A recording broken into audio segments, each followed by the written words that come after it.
Hi, my name's Jack Menard. I'm very proud to be the Executive Director of the Tsolum River Restoration Society. This is a group that took on a huge challenge of 44 years of acid mine drainage polluting a river and killing it. Putting their shoulders up against an immovable object and pushing until action took place and the mine site was covered. Literally hundreds of people worked on this. People like Father Charles Brandt, who started 30 years ago pushing through the Steelhead Society. Our deceased MLA, Stan Hagen, championed $1.5 million to do some work up there in the mid-'80s. It's just on, an incredible story of people trying, money being spent, things failing, and at last we got a cover on it, and we have a river back to normal.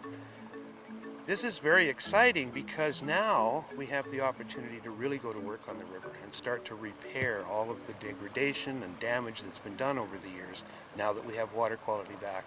And I just want to say, before we go any further, thanks to all those people who worked so hard for so many years.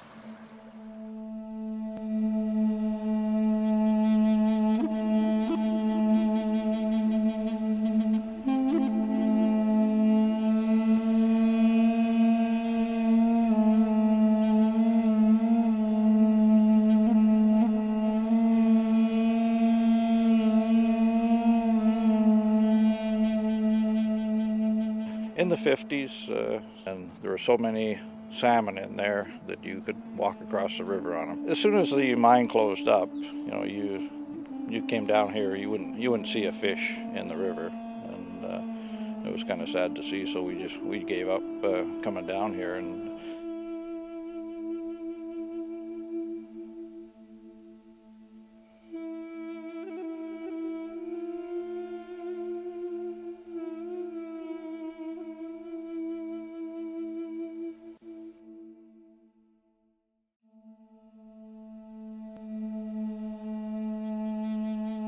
In 1997, the Tsolum River Task Force held its first public meeting. Politicians and concerned citizens unite and declare that a dead Solm is just not acceptable. The community decided at that point, after its meeting of saving the Solm, that this river was being ignored by government and it seemed to be an unsolvable problem. And as a community, we couldn't accept that. And that's what it took to get this job done, is it took the partnership. And that includes partnering with business as well as with government and with First Nations and with volunteers. In 1998, the Tsolum River Restoration Society is formed and takes up the challenge of lobbying government and raising money. We go to work on the river, mobilizing volunteers. We reopen an abandoned hatchery and spearhead habitat projects all up and down the watershed. But water quality continues to be a major obstacle.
Wow, this feels amazing. I mean, I remember the first time I came up here, in 1997, and it just looked like a devastation. It just was horrible. I thought, how could we ever let something like this happen? Once this is all planted and we have, it's all green again, it's going to be like it never happened. 20 years from now, this will all be completely naturalized again. This is fantastic.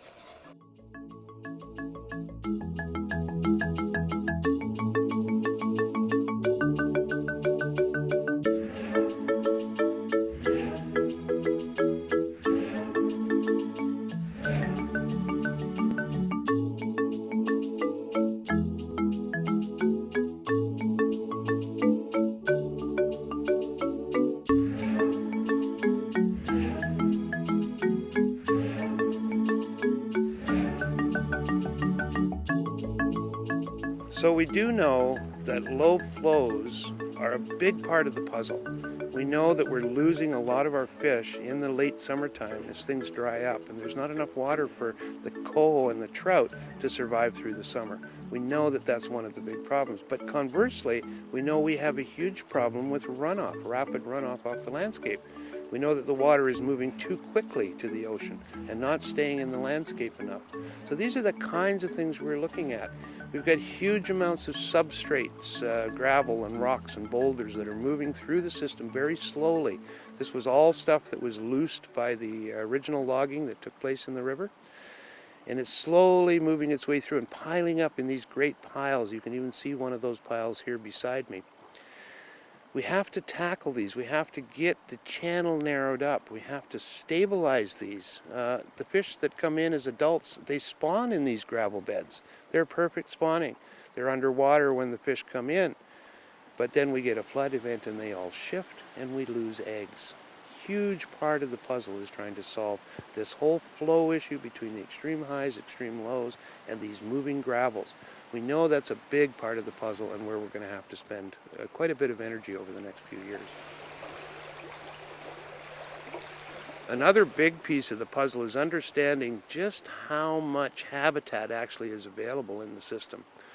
We need to discover how these channel conditions and these substrates are behaving so that we can actually improve the spawning habitat.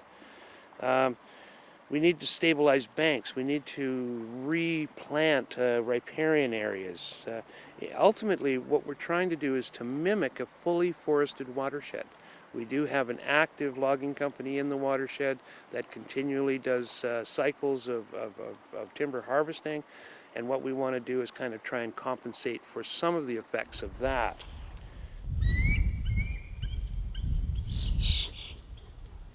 We see the younger generation as the ultimate hope for the future, and we're designing and delivering free educational programs to our local school district, providing information loops with residents along the river, and providing training to interest individuals in various topics. Fry salvage techniques, fry identification, how to actually count salmon, hatchery operations. All of these are things that we can offer people who come on as volunteers. We invite you to join us. Contribute to our work through donating. You can go to our website and there's various easy ways to donate. We're asking that members consider, instead of a one-time membership fee each year, that they join us to do a monthly donation of $10 or $20 a month to come straight out of your bank account. We are also looking for those larger donors. Those larger donors really are the people who fund a lot of the activities that we do.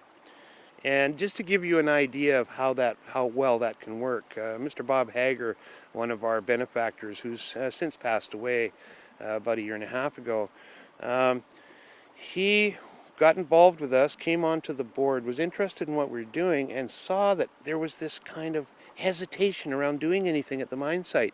He stepped up and he put his $50,000 on the table. He said, here's $50,000, let's get something done. And of course that spurred, it turned into $4.5 million. It turned into almost $5 million by the time we got the project underway. So that's what your donations can do. They spin off and become huge amounts of effective dollars to do really good work in the Tsolum River. If you live on Vancouver Island, or if you come to visit Vancouver Island, we really encourage you, come on to the Comox Valley, find the Tsolum River and go for a walk. Wonderful place to find the most incredible natural vistas. Come at a time when the salmon are coming in between October and Christmas, and you'll actually see salmon coming into what was a dead river. We also encourage you to come to our various displays. At the Music Fest, Vancouver Island Music Festival, we have a huge display. The farmers markets, we do a couple of things each year. The fall fair. And our really big events each year is the Kids Fest, which is put on by the city of Courtenay at the CRA in the weekend after Labor Day. And that's a real great place for kids to come and get involved, and we have some really good activities. You know, this is an incredible story here on the Solm, and it was done by ordinary people, ordinary British Columbians, just by being involved, getting the information, and not saying it can't be done. And it doesn't matter where you live, it doesn't matter what river is close to you.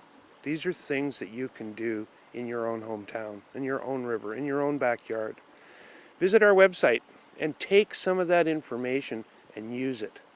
Take it to your politicians and your local agencies, and you too can do what we've done here on the Tsolum River. And finally, in a personal way, I am so excited about the future. I'm looking forward to the salmon runs this fall.